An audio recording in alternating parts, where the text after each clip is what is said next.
It seems Google is not at fault for clones and unsanctioned apps on Google Play, says Epic CEO. Epic Games CEO Tim Sweeney spoke with Polygon about the company's unusual decision to bypass Android's primary app store, Google Play, for Fortnite's upcoming Android release. Particularly, he addresses concerns that unofficial Fortnite apps already present on the Google Play Store may have influenced Epic to seek ulterior distribution methods.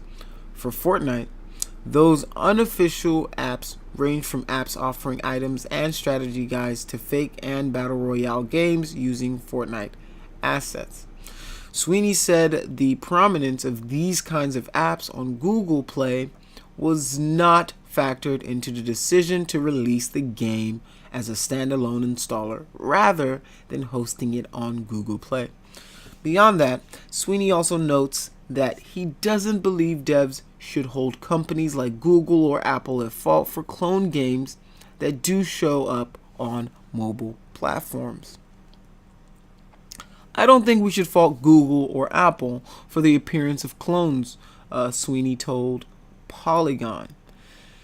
They operate stores that accept hundreds of thousands of products from the developer community, so it would be impossible to track original authorship, and there's reasonable DMCA notice processes for developers to inform them when copyright infringement does occur. Some of Sweeney's answers mirror comments made in an interview with Eurogamer last week, but the conversation with Polygon does cover new ground, like the comments mentioned above, and more on Epic's own safeguard to keep kids from piling Fortnite charges on a parent's credit card, which will definitely happen. Alright, let's looking beyond League. Riot discusses the ideal qualities of its second game. So a quote from Riot says, "We need to develop games that will resonate with a particular audience and focus on the gameplay first. Then the IP needs to support that game." Mark Merrill explains why there's no imperative that a new title will use Riot's existing universe.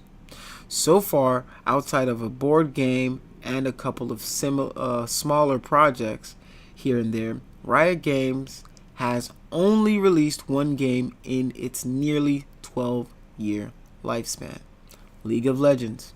While the studio still works to support its inaugural game with new and updated content, internally, leadership has been toying with the idea of making a second title.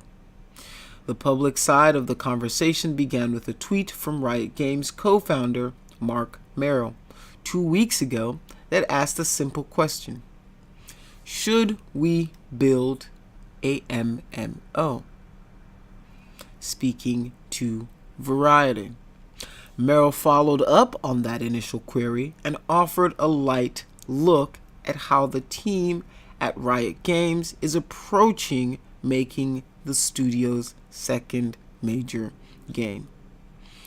Merrill explained that rather than base the second game in the same universe as League of Legends by default, the studio is striving to create something focused and with some staying power. There are lots of games people buy and play on the App Store, Steam library on consoles. That creates a lot of interesting questions and challenges, but we focus on what we would be worth someone's time. Merrill told Variety, "That's the only type of game we want to create. Games with longevity. That's worth your time." The studio has a number of research and development teams exploring new possibilities in the background. But Merrill notes that audience and gameplay need to be established before the world-building efforts kick in. We are entirely designed by the audience we try to serve, he said. We will do anything on any platform, any media, to hyperserve that niche audience well. Because more than a game, for us, it is about audience focus.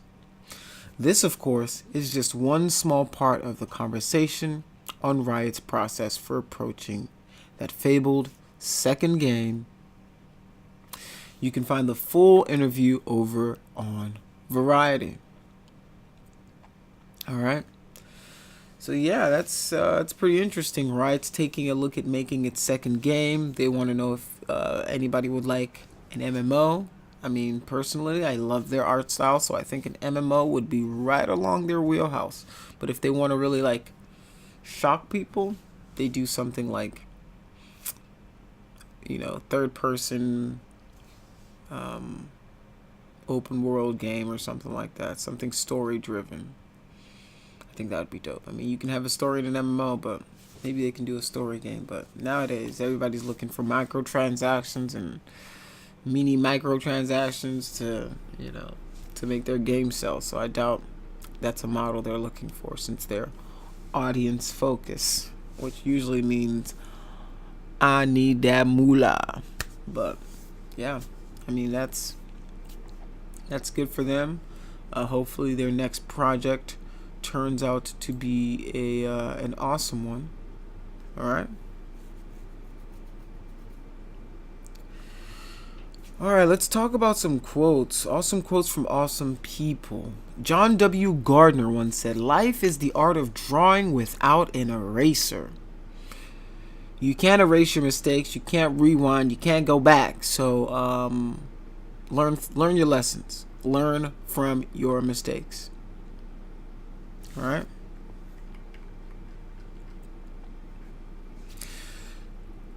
Voltaire once said, "The art of medicine consists in amusing the patient while nature cures the disease."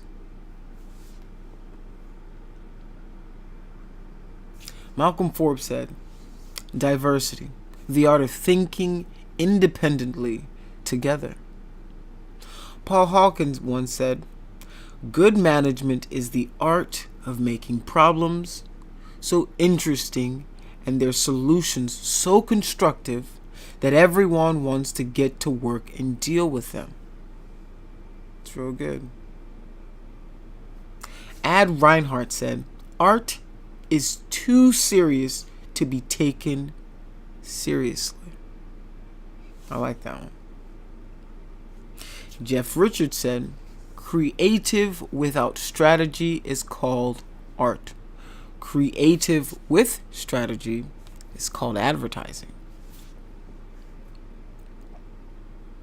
I'm going to leave you with a quote from the man himself, Pablo Picasso. He said, "Some painters transform the sun into a yellow spot. Others transform a yellow spot into the sun." So yeah, I want to remind you to keep on making those art gains. Keep on making those art gains. Keep drawing, keep painting, keep sculpting, keep programming, keep designing, keep developing, keep writing, keep singing, keep dancing. Keep on keeping on, because the life you want is on the other side of your struggles. Remember that. The life you want is on the other side of your struggle. Not on this side, the other side of your struggle. The other side of it. When the struggle is over, when you struggle through it, when you've broken through that barrier, the door, whatever the obstacle is in your way. You've broken through to the other side. And on that other side is the life that you've always wanted. Is the person you've always wanted to become.